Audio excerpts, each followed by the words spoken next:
नमस्कार दोस्तों, मैं हूं आपका दोस्त संपत लोहार, एक और नए वीडियो के साथ, नई जानकारी के साथ। मित्रों, यदि अभी तक आपने हमारे चैनल को सब्सक्राइब नहीं किया है तो आज ही हमारे चैनल को सब्सक्राइब करें, ताकि आपके पास धर्म, अध्यात्म, संस्कृति की हमारे मोटिवेशनल लेक्चर, हास्य कविताएं और योग की जानकारी शीघ्रता से और सबसे पहले पहुंच सके। दोस्तों, धर्म, अध्यात्म और संस्कृति में आज हम चर्चा करेंगे एक और रोचक विषय, जिसकी शुरुआत हमने पिछले दिनों करी थी। और ये जो जानकारी हम आपके बीच में साझा करने का प्रयास कर रहे हैं, वो हमारी सामाजिक मान्यता पर, हमारी आस्था पर, हमारी परंपरा पर और गरुड़ पुराण पर आधारित है। दोस्तों, क्या कभी आपने सोचा है कि मरने के बाद में आत्मा फिर घर में आती है, और आती है तो कितने दिनों तक रहती हैं? आपने ये भी सुना होगा कि आत्मा 13 दिन तक घर में रहती हैं और फिर इसके बाद निकल जाती हैं। आखिर क्या है इसके पीछे की पूरी जानकारी, वो आपके बीच में साझा करने की कोशिश कर रहे हैं। दोस्तों, हम ये जानते हैं कि जिसका इस दुनिया में जन्म हुआ है उसकी मृत्यु निश्चित है। जन्म के साथ ही मृत्यु की शुरुआत भी हो जाती है, यानी मृत्यु अंतिम सत्य है जिसे हम सबको स्वीकार करना पड़ता है। हमने अपने पिछले वीडियो में ये जानकारी देने का प्रयास किया था कि जब देह से आत्मा का वियोग होता है, तब उस आत्मा को लेने के लिए यमलोक से 2 यमदूत आते हैं और उस आत्मा को लेकर अपने साथ जाने का प्रयास करते हैं। वो पुरुष आकार की आत्मा, जिसको यमदूत अपनी तरफ खींचते हैं, और इस तरह से आत्मा अपनी देह से अलग हो जाती है।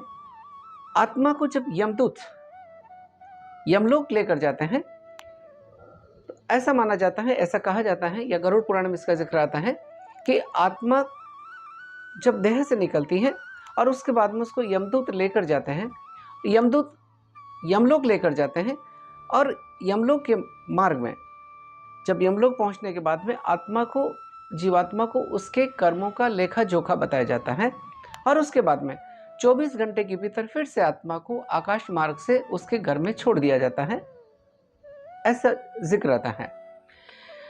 24 घंटे के भीतर आत्मा जब फिर से अपने घर में आ जाती है, तब वो अपने उस मृत शरीर को देखती हैं और उसमें प्रवेश करने का प्रयास करती हैं, मगर वो प्रवेश नहीं कर पाती। वो अपने परिजनों का रुदन भी देखती हैं, और उसके साथ में वो स्वयं भी विकल होती हैं। वो चिल्लाने लगती हैं, लेकिन उसकी आवाज़ को कोई सुन नहीं पाता। वो कुछ कहना चाहती, लेकिन कोई सुन नहीं पाता। वो चिल्लाती है, और इस तरह से 13 दिन तक आत्मा उसी घर में रहती है जहाँ से उसने अपने देह का त्याग किया था।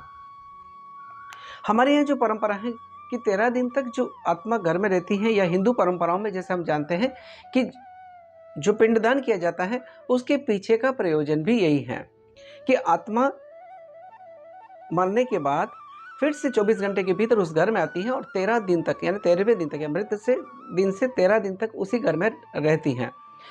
13 दिन तक जो भी क्रिया कर्म किए जाते हैं, या जो पिंड दिए जाते हैं, उसी से आत्मा के आगे का सफर तय होता है।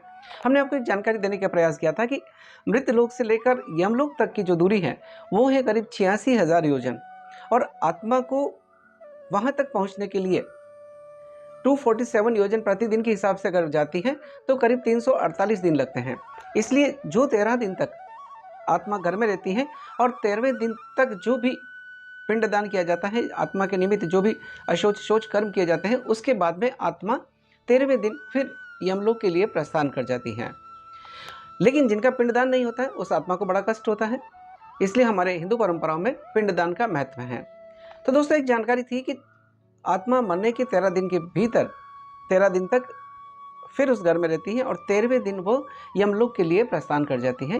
और ऐसा भी है कि जिसका पिंडदान नहीं किया जाता है, वो आत्मा को यमदूत 13वें दिन घसीट कर ले जाते हैं, और जिसे उसको बड़े कष्ट होते हैं। आत्मा को यमलोक तक जाने में बड़े कष्ट होते हैं, और जिस मार्ग से यमलोक तक की यात्रा करती है आत्मा, वो अपने कर्मों के ऊपर निर्भर करता है। इसलिए हमारे यहाँ माना जाता है कि हम अच्छे कर्म करें, जीवन में अच्छे कर्म करें तो अच्छी तरह से मौत भी होगी। अच्छे कर्म करेंगे तो उसका परिणाम भी अच्छा होगा, न केवल इस लोक में बल्कि परलोक में भी हमें सुख मिलेगा या आराम मिलेगा।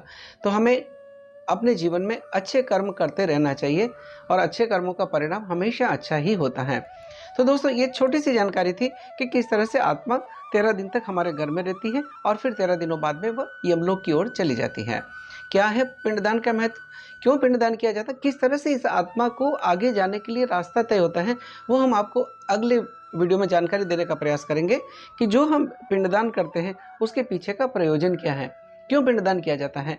जब पिंडदान करते हैं तो उससे किस तरह से उस पिंड के का निर्माण होता है और फिर उससे आत्मा आगे का अपना सफ़र तय करती हैं। तो आप हमारे साथ में जुड़े रहें, हम अपने धर्म को पहचानें, हम अपनी संस्कृति को पहचानें, अपनी परंपराओं को पहचानें। क्योंकि मित्रों, अक्सर हम कहा करते हैं कि जो भी हमारी परंपरा है उसके पीछे बहुत बड़ा विज्ञान है, हमारे उसकी बड़े पीछे आस्था है। बात अगेन यही है कि हम उसको कितना स्वीकार करते हैं। जो हमने जानकारी आपके बीच में साझा करने का प्रयास किया वो गरुड़ पुराण पर आधारित थी। आइए हम अगले वीडियो में आपको जानकारी का प्रयास देने का प्रयास करेंगे कि पिंडदान के कितने हिस्से होते हैं और पिंडदान किस तरह से किया जाता है या कौन कर सकता है और कितने दिनों तक पिंडदान किया जाता है। आप हमारे साथ जुड़े रहें। अगर ये जानकारी आपको अच्छी लगी है तो आप इसको वीडियो को लाइक करें, शेयर करें, कमेंट करें और इसी के साथ आपके दोस्त संपत लोहार को इजाज़त दीजिए। जय हिंद, जय भारत।